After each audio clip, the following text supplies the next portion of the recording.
Okay, hey, it's me again. So I have sewn panel number 3 to panel number 4. Okay, just like that. Along this edge here, 1/4 inch in. Now I'm ready to sew panel number 2 on. Alright, so lay that down like this. Flip this over like so. So we have a good seam. If you did it right, you're going to have a good seam there.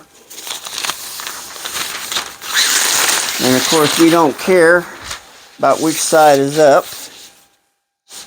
And once again, you take panel number 2, line it up here, and this is where we're going to sew. Okay, along this edge here.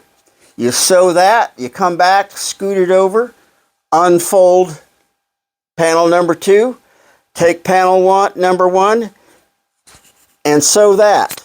So when you're done, you'll be looking at 3 good seams down, or rather up.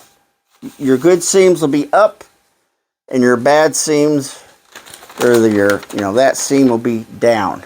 Okay, so that's how this gets sewed together, and then of course this will get sewed onto the bottom part of the kite later on. So that's about enough for this, and I'll get things ready so we can start sewing the bottom. All right.